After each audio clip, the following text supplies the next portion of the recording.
What happens when a 16-year-old girl walks out of her suburban home on a summer afternoon and vanishes without a trace, only to be found 6 weeks later in circumstances so bizarre that they would haunt an entire community for over 50 years? Welcome to Sherlock Mode. It was August 7th, 1972. The sun hung heavy over Springfield Township, New Jersey, casting long shadows across the quiet suburban streets. 16-year-old Jeannette DePalma had just celebrated her birthday 4 days earlier, turning 16 in the heart of summer. Jeannette lived at 127 Clearview Road with her parents, Salvatore and Florence DePalma, in a large Italian Catholic family. She was the sixth of 8 children, surrounded by the warmth and chaos of a big family home. But Jeannette was different from her siblings.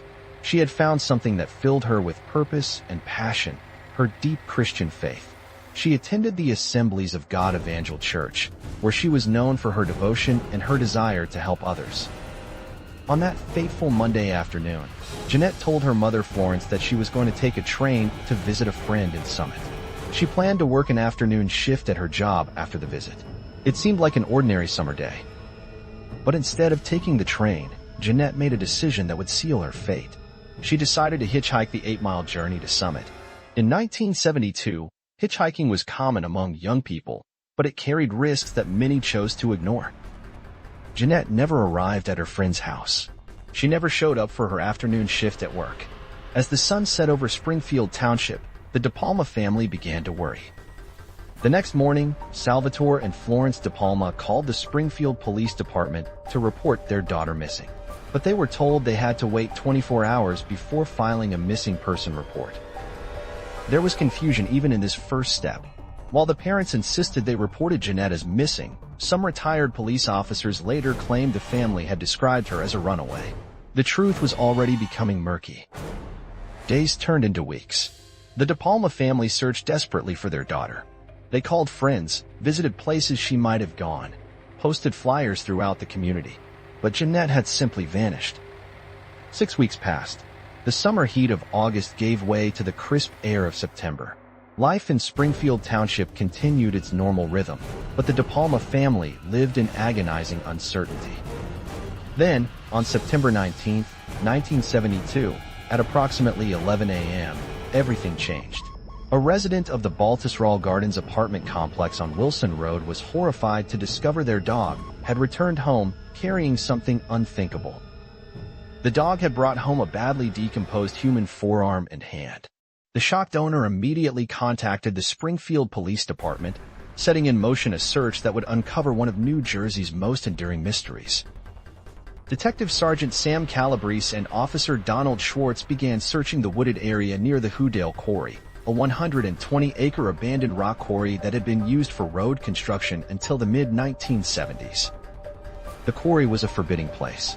Steep cliffs rose from the water, creating jagged outcroppings that locals had nicknamed with an ominous name, the Devil's Teeth. At 6 p.m., after hours of searching, Officer Schwartz made the discovery that would change everything. On top of a steep cliff, about 400 yards from the road, he found the badly decomposed remains of a young person. The body was lying face down at the top of the steep incline, just a few feet from the edge of the cliff. She was fully clothed in a blue t-shirt and tan pants, with flip-flops lying nearby on the ground. But what the officers saw next would fuel decades of speculation and fear. According to Officer Schwartz, there was a wooden cross made of 2 sticks placed over her head, and stones arranged in a semicircle around the top of her head, almost like a halo. Detective Howard Thompson, who arrived shortly after, looked at the scene and immediately thought of one word: witchcraft. The arrangement of objects seemed deliberate, intentional, ritualistic. But then something strange happened. When the Detective Bureau arrived and took over the investigation, the patrol officers were pushed aside. Everything became secretive. The scene was sealed off from the very officers who had discovered it. Because of the steep terrain, the body had to be removed using a rope and pulley system, lowered down the cliff face on a stretcher. Dr. Bernard Ehrenberg pronounced the victim dead at the scene. The following day, dental records confirmed what the family had feared. The remains belonged to 16-year-old Jeannette DePalma. She had been exposed to the elements for 6 weeks, making determination of cause of death nearly impossible.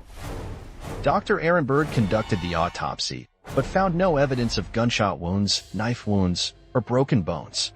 The body was too badly decomposed to determine a definitive cause of death, though he suspected strangulation. But the autopsy was later criticized as poorly performed. Detective Ed Kish would later state that Dr. Ehrenberg was not competent enough to be conducting forensic autopsies, and crucial evidence may have been lost. As news of the discovery spread, the rumors began to fly. This was 1972, and America was in the grip of a religious resurgence, partly in response to the counterculture movement of the 1960s. The discovery of Jeannette's body on a cliff called the Devil's Teeth, allegedly surrounded by crosses and stones, immediately triggered speculation about satanic rituals and witchcraft. The timing couldn't have been worse. The Manson family murders were still fresh in public memory. The idea that dark, demonic forces could emerge from the shadows to claim innocent victims was terrifyingly plausible to many people. The Elizabeth Daily Journal ran a headline that would define the case for decades: "Girls sacrificed in witch rite?" The article claimed that authorities believed Jeannette's death may have been a ritual sacrifice. The story claimed that pieces of wood, first thought to be at the scene by chance, were now seen as symbols. 2 pieces of wood were crossed over her head, and more would frame the body like a coffin. Reverend James Tate of the Assemblies of God Evangel Church, Jeannette's pastor, embraced the publicity.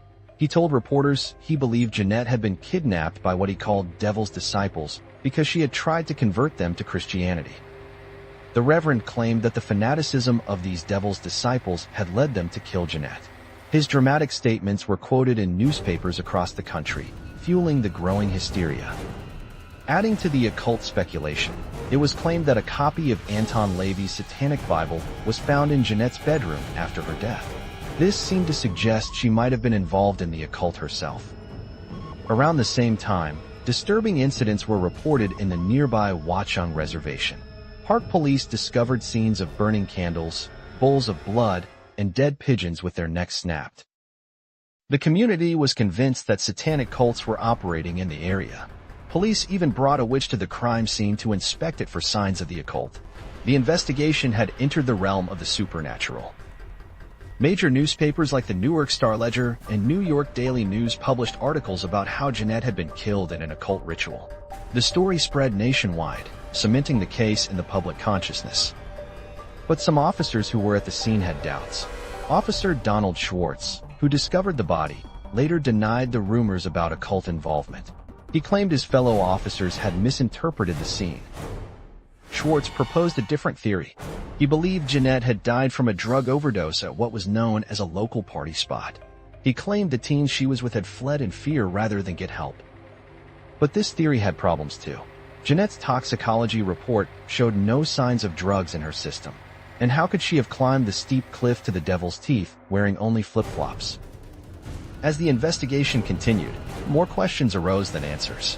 The contents of Jeannette's purse were found scattered about 8 feet from her body: tissues, an inhaler, makeup, and a small vial of unknown substance. But the purse itself was missing. So was the money it would have contained, and Jeannette's distinctive cross necklace that her family said she always wore. Someone had taken these items from her body. The investigation seemed to stall. Despite all the media attention and public interest, no arrests were made. No solid leads emerged.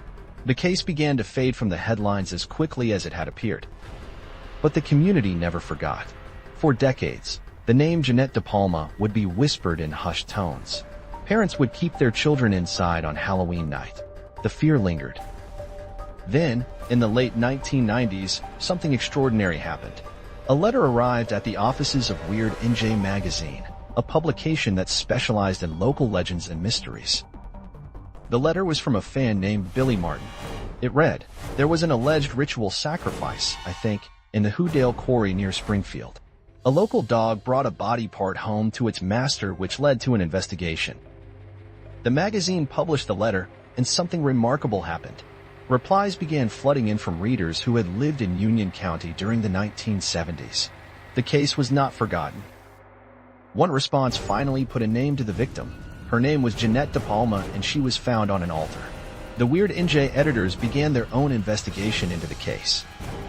But when they contacted the Springfield Police Department, They were told that all files and evidence relating to the DePalma case had been destroyed during flooding from Hurricane Floyd in 1999.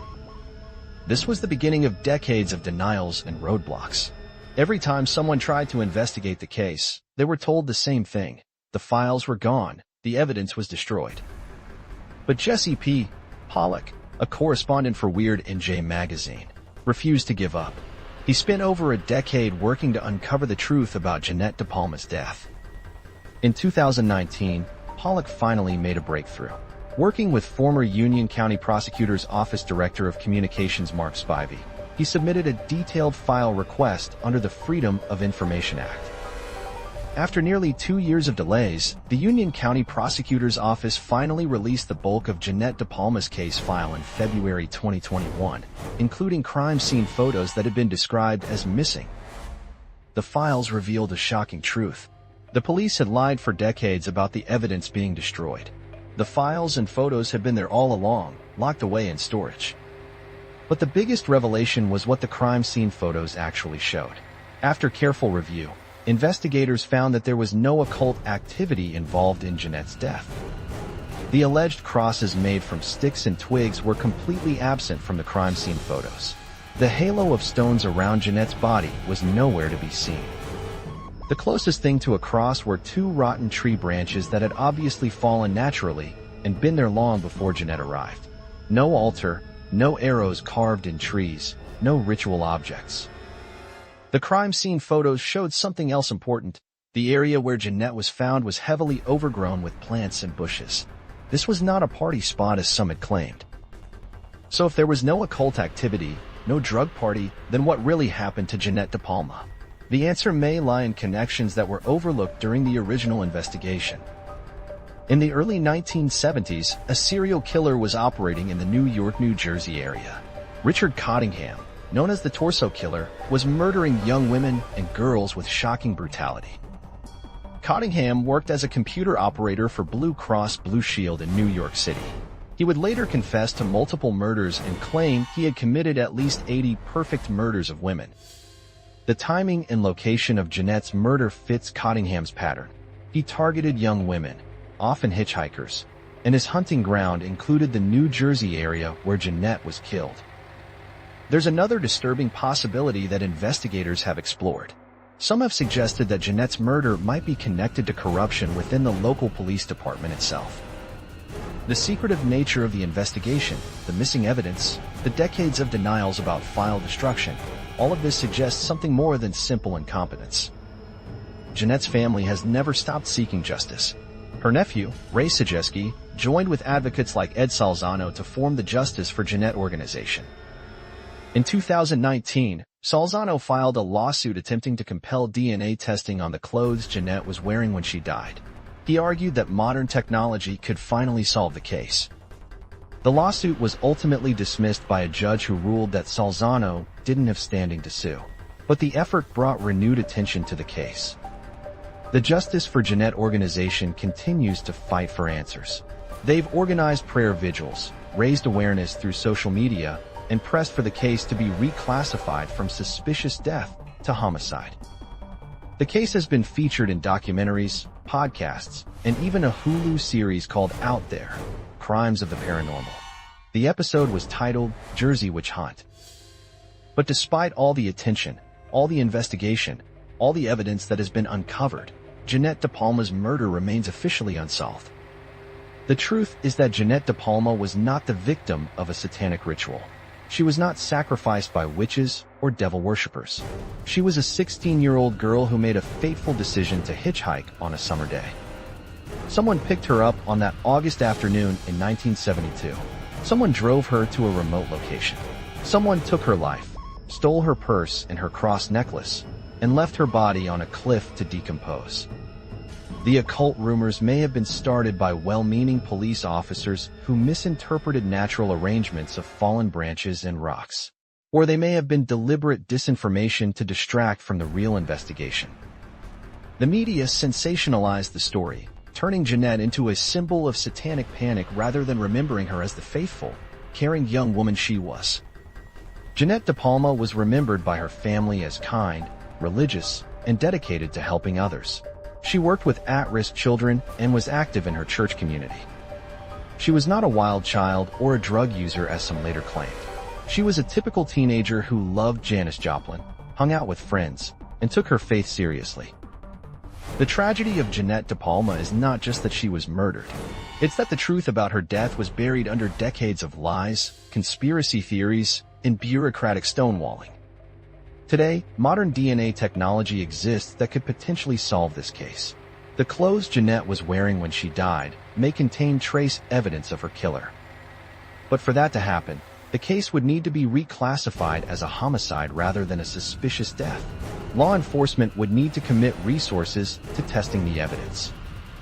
The Justice for Jeannette organization believes they know who killed her, but they need the evidence tested to prove it. They continue to fight for answers more than 50 years after her death. The case of Jeannette DePalma stands as a cautionary tale about how moral panic, media sensationalism, and institutional failures can obscure the truth and deny justice to victims. It shows how easy it is for myths and legends to overshadow facts, how conspiracy theories can take on a life of their own, and how the real story of a young woman's life and death can be lost in the noise. The devil's teeth still rise from the waters of the Hoodale Quarry. The abandoned quarry has been reclaimed by nature, becoming a unique ecological preserve where wildflowers bloom and wildlife thrives.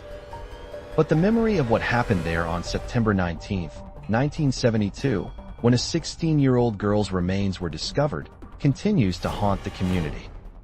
Jeannette DePalma's story is not about witchcraft or satanic cults. It's about a young woman whose life was cut short by violence, whose memory was distorted by hysteria, and whose case was failed by the very institutions meant to seek justice. The truth about her death may still be out there, waiting to be uncovered by modern forensic science and the determination of those who refuse to let her story be forgotten. In a world where social media spreads rumors faster than facts, where conspiracy theories can overshadow evidence, the case of Jeannette DePalma reminds us of the importance of seeking truth over sensation. It reminds us that behind every mystery, every unsolved case, every urban legend, there is a real person whose life mattered, whose death deserves answers, and whose memory deserves to be honored with truth rather than myth. The files have been released. The crime scene photos have been examined. The occult theories have been debunked. But the central question remains: who killed Jeannette DePalma? Was it a random predator who picked up a hitchhiking teenager? Was it someone she knew? Was it a serial killer like Richard Cottingham who preyed on young women in the area? The answers may lie in DNA evidence that has never been tested. They may lie in witness testimony that was never properly investigated. They may lie in connections that were overlooked in the chaos of the original investigation. What we know for certain is that on August 7, 1972, a 16-year-old girl left her home to visit a friend and never returned.